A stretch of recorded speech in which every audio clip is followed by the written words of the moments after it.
कुछ तो कहें तो मेरे दिल की एक ही आवाज़ है, हम एक हैं, एक के हैं और एक होकर के ही इस समाज को नई दिशा की तरफ हमको लेकर जाना है। इस समाज का बीड़ा हम सब ने उठाया है उत्थान के लिए, तो ज़रूर हमने इसका उत्थान करना है। हमने जो समाज को उत्थान के लिए जो बीड़ा उठाया है, आप सभी जो यहाँ बैठे हैं सभी एक मिलकर, समाज की इकाई तो मैं एक ही होती हूँ ना।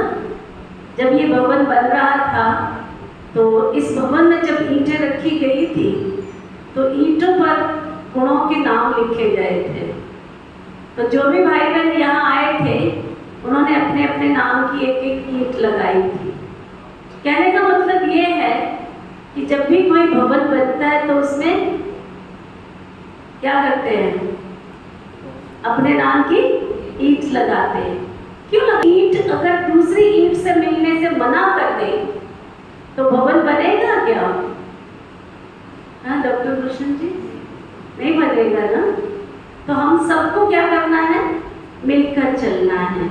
आओ तो आज हम ये संकल्प करेंगे कि हमको मिलकर चलना है और जल्दी से जल्दी, क्योंकि मार्गदर्शन के लिए कोई तो चाहिए ना। प्रत्यक्ष को प्रमाण की आवश्यकता नहीं है। अगर शाहबाद में हम सभी एक होकर चलेंगे तो दूसरे क्या करेंगे, वो भी चले थे हम अकेले और कारवां बनता चला गया।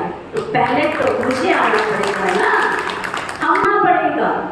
अगर हम स्ट्रॉन्ग बनकर चलेंगे, पांडव केवल 5 थे और कौरव अक्षौणी सेना थी। मेरे चिंतन में हमेशा चलता है कि जब महाभारत का काल चल रहा था और ये जितने यहाँ बैठे हैं और जितने ऑनलाइन सुन रहे हैं और जो सुनेंगे बाद में, ये बहुत गहरा चिंतन का विषय है और मुझे बहुत अच्छा लगता है जब मैं इस चिंतन को करती हूँ। उससे मुझे ताकत मिलती है, मेरा स्टैमिना बढ़ता है, मेरी शक्ति बढ़ती है।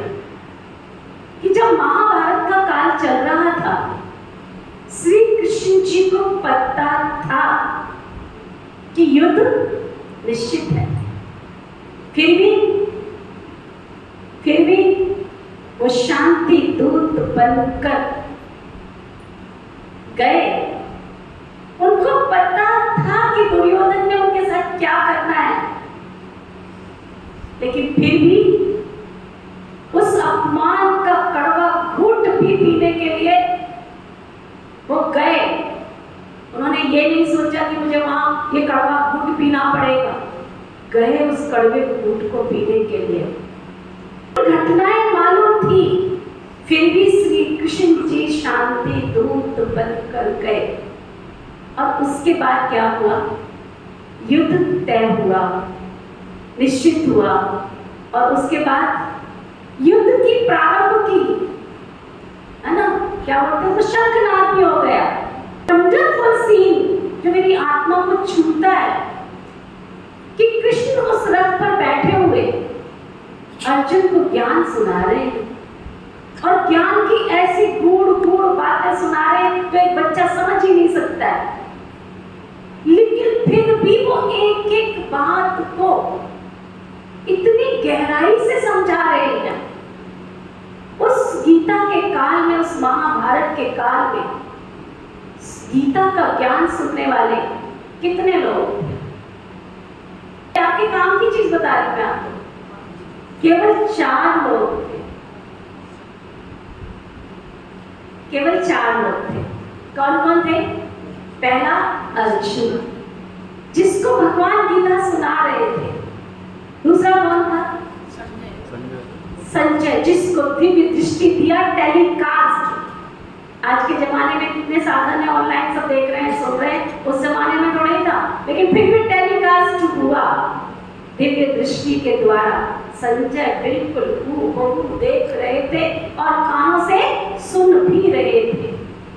और सुना किसको रहे थे? धृतराष्ट्र जी को। पूरी गीता वो भी सुन रहे थे, देख नहीं पा रहे थे, परंतु सुन तो पूरा रहे थे। है ना, एक और सदस्य था। गीता के 4 सदस्य, 4 पात्र उस गीता का ज्ञान सुन रहे थे। फायदा किसको हुआ? जीवन किसका बना? जीवन किसका बना? कितनों का बना? एक मिनट और सोचिए, थोड़ा सीधा होके बैठ जाए, सीधा होके बैठ जाए, थोड़ा कमर की को थोड़ा सीधा कर लीजिए, बिल्कुल सीधा होके। सेठी साहब थोड़ा सीधा होके बैठ जाइए, बिल्कुल सीधा, जिसको कहते हैं स्ट्रेट। और अब उस काल में पहुंच जाइए। कोई मोटर गाड़ी, कोई साधन, कोई स्कूटर, कोई कुछ भी नहीं था, फिर भी हजारों की संख्या में वहां लोग खड़े थे। अक्षौणी सेना खड़ी थी वहां पर, पांडवों की सेना भी खड़ी थी, और गीता का ज्ञान सिर्फ 4 लोग सुन रहे थे। परसेंटेज निकाली जाए उस अक्षौणी सेना की, जिस समय वो गीता का ज्ञान चल रहा था, तो परसेंटेज कितने निकलेंगे? रहता अमित भाई जी, माइनस में आएगी। स्वामी भाई जी आप क्या कहेंगे, कितनी आएगी? बहुत कम, 0.00। लेकिन उसमें से जब गीता का ज्ञान चल रहा था, तो केवल और केवल एक अर्जुन जो था वो बनकर तैयार हुआ उस गीता के ज्ञान को अप्लाई करने में। केवल एक पात्र, श्री कृष्ण जी को मालूम था कि इतनी अक्षौणी सेना जो यहाँ खड़ी है ना, कोई सुन रहा है, कोई नहीं सुन रहा है, कोई सुनते हुए भी नहीं सुन रहा, फिर भी उन्होंने 18 दिन गीता का ज्ञान दिया। किस लिए? किस लिए? अर्जुन को तैयार करने के लिए। क्यों तैयार किया गया अर्जुन को? क्योंकि वो धर्म के साथ खड़ा था, और अधर्म का नाश जो करना था वो अर्जुन के द्वारा होना था। अर्जुन का मतलब होता है ज्ञान को अर्जित करने वाला। उसने परमात्मा की बात को हूबहू अपने जीवन में उतारा। श्री कृष्ण को मालूम था एक ही पात्र है जो मेरी हर बात को सुन भी रहा है और समझ भी रहा है और अंदर उतार भी रहा है और प्रैक्टिकल भी कर रहा है। ये जो दृष्टांत मैंने आपको सुनाया, और मुझे क्यों छूता है? मुझे क्यों छूता है? मुझे 45 वर्ष हो गए भगवान की इस ईश्वरीय सेवा में समर्पण होके सेवक करते हुए। 45 साल पीछे चले जाओ, है ना?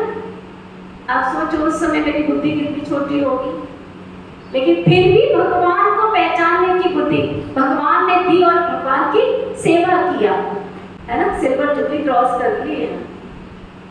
और उसके बावजूद भी आप सभी जो यहाँ बैठे हैं, क्या सेवाएं करना हमने छोड़ दिया है? छोड़ दिया है?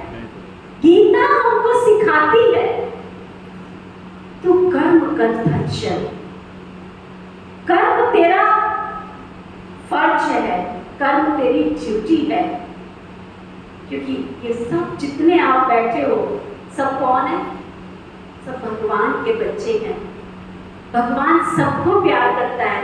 भगवान के घर में देर है परंतु अंधेर नहीं है, और वो आप सबसे प्यार करता है, सबसे प्यार करता है। लेकिन जैसे हमारे स्वामी भाई जी लास्ट में मेडिटेशन कराते हैं, कनेक्शन जिसका जितना जुड़ा होगा उतना पावर उसके पास आएगी ना, उतनी शक्ति उसके पास आएगी ना। तो गीता का ये जो मेरे दिल को छूता है कि नीति तो उठ, तू कर्म कर, अपना कर्म कर, संदेश देती जा, देती जा, देती जा। जो अर्जुन छिपे होंगे वो अर्जुन अपने आप भगवान ढूंढ करके विकास करेगा। गीता हमें कर्म योगी बनना सिखलाती है। गीता हमें जीवन जीना सिखाती है। हमें उठना कैसे, बैठना कैसे, खाना कैसे, पीना कैसे, चलना कैसे। मैंने गीता पढ़ी, और जब मैं पढ़ती पढ़ती हूँ तो मेरी आत्मा इतनी सुजाग हो जाती है। और गीता का 18वां अध्याय तो मुझे इतना छूता है, मैं बात नहीं। गीता में एक और चीज आती है। अर्जुन कृष्ण जी से एक बात पूछते हैं, वो कहते हैं भगवान ये दिन और रात क्या है? अगर मैं सारी गीता का विश्लेषण करने बैठ जाऊं तो बहुत दिन और महीने रात बच जाएंगे। कभी आप मौका देंगे अपने शहर में तो मैं पूरा 1 घंटे तो क्या 2 घंटे क्या 3 घंटे भी बोल सकती हूँ, और जीवन की प्रैक्टिकल जो मेरे से दिखेगी वही बातें बोलूंगी। गीता में अर्जुन कृष्ण जी से पूछते हैं, हे भगवान ये दिन और रात क्या है? कृष्ण बहुत सरल सी भाषा में समझाते हैं, ये दिन और रात प्रकृति के दिन और रात नहीं है अर्जुन, ये सोना और जागना नहीं है। जब मनुष्य अपनी आत्मिक शक्तियों से जाग जाता है उसको जागना कहा जाता है। जब वो विकारों में होता है, बुराइयों में फंसा होता है, उसको सोना कहा जाता है। आपके घर में कभी कोई बच्चा गलत काम करके आता है तो हम क्या बोलते हैं, बाबूजी आप सो रहे थे क्या? आपको दिखाई तो नहीं दे रहा था क्या? आटा वो दिल में है, फिर भी क्या बोलते हैं, तुम सो रहे थे। दूसरी एक और बात कह के मैं आगे चलूंगी। गीता में अर्जुन श्री कृष्ण से पूछते हैं ये ऋषि और मुनि क्या है? पर ये संवाद जो है ना बिल्कुल छूते हैं, ये ऋषि और मुनि क्या है? कृष्ण अर्जुन को समझाते हैं ऋषि संसार के लिए जीता है, मुनि संसार के लिए जीता है, और मनुष्य केवल अपने स्वार्थ के लिए जीता है।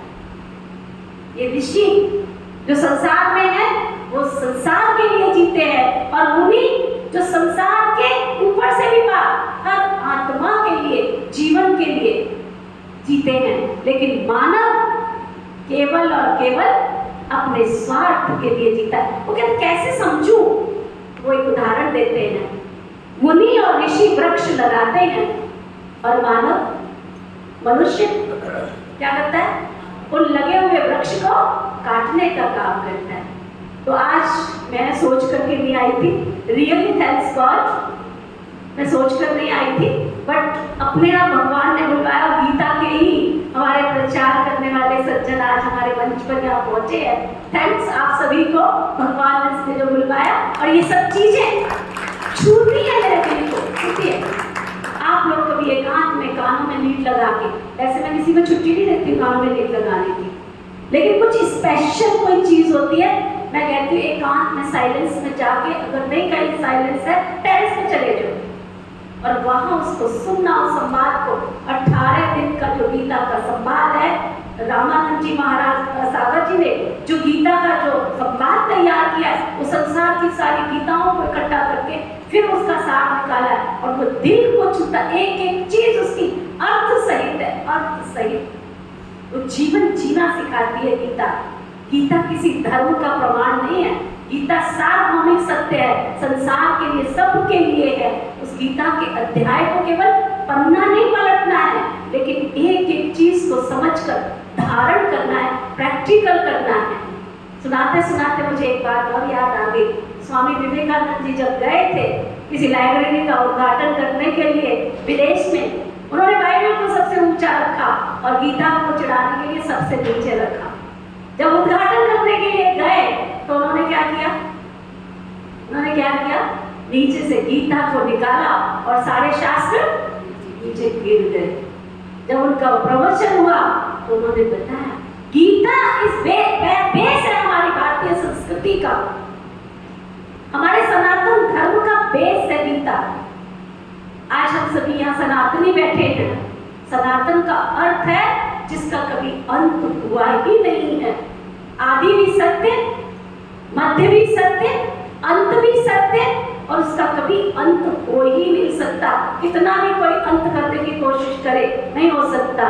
ब्रह्मा कुमारी विश्वविद्यालय उसी आदि सनातन देवी देवता धर्म की स्थापना कर रहा है और वही सच्ची गीता का ज्ञान आपको सुनाया जा रहा है। हमारे स्वामी भाई जी उसको साइंटिफिक वे से हम सबके सामने रख रहे हैं। पुनः आप सभी का बहुत बहुत धन्यवाद। और मैं चाहूंगी हमारे बाबू जी दो शब्द बोलेंगे। बाबू बोलेंगे कोई दो शब्द? कौन बोलेंगे? अच्छा बोलिए, दो शब्द बोलिए, जरूर बोलिए।